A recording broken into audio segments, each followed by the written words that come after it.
Year 2010, inimpasa namin sa isip ni Mayor. Tapos sabi niya, gagawa natin para naman yung mga illegal fishing, kahit konti lang mabawasan. Kasi maraming Pilipino na Katoliko naniniwala sa mga imahen.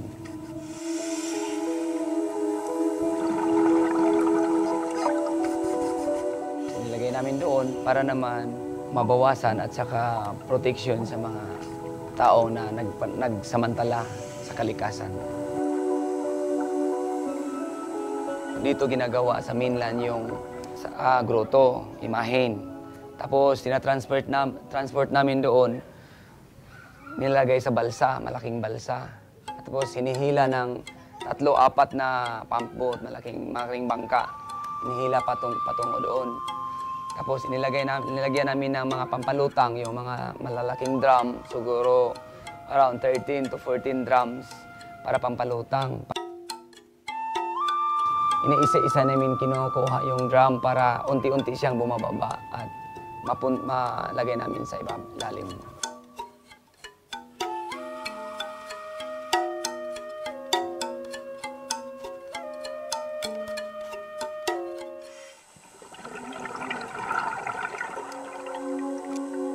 Walang alon, malinaw, clear ang karagatan. Kaya dinadalangin namin. Gaano kalalim yung imahe ng Mama Mary? 40 meters, almost 100 feet.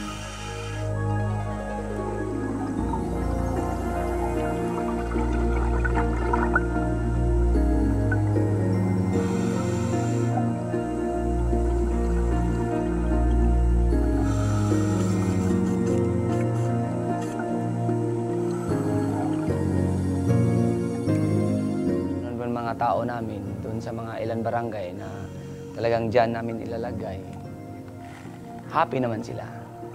Tsaka sabi nila, okay yan kasi mayroon man mga tao doon na ayaw ng mga illegal fishing.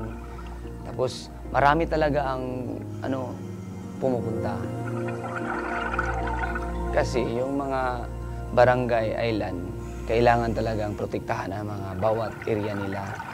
At saka inaano namin para naman sa kinabukasan at saka yung mga anak na mga fisherman.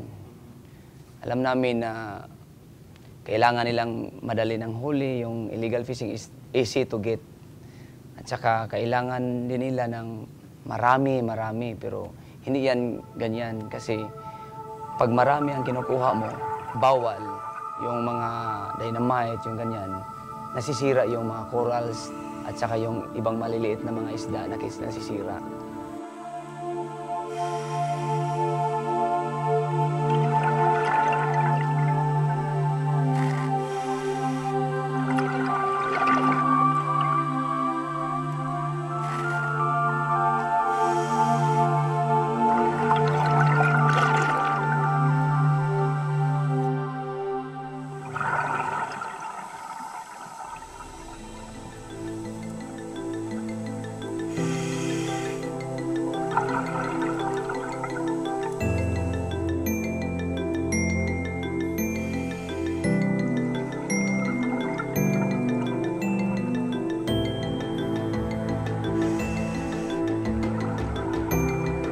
Sobra talagang deboto yung mga tao dito.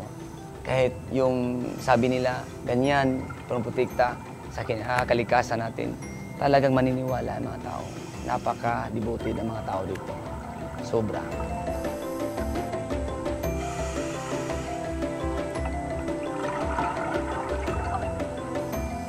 Yung patron ng Santo Niño dito, sa amin dito at saka yung mga barangay, Santo Niño din ang mga patron nila. Kasi Santo Niño daw ay protekta sa mga kalikasan.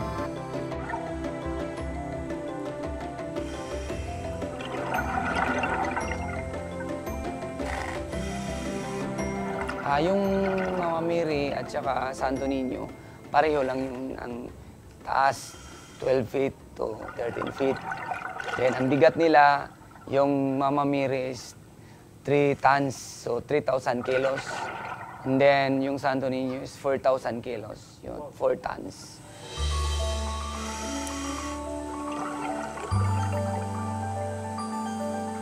yung mga tao din, sumasama naman sila at saka nakikinig, pinapausapan namin at saka nagbarangay kami sa na pinapakausapan namin na ito para sa atin to, para sa kinabukasan natin sa mga tao na darating ba sa generation to generation.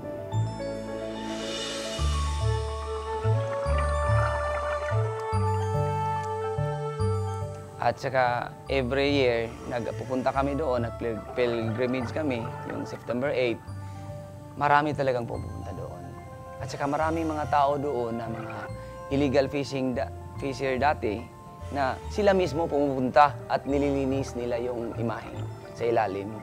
Parang na nila, yung faith na nila talaga na devotion na maniniwala sila na ito protektahan natin, ito mahal natin para sa kinabukasan.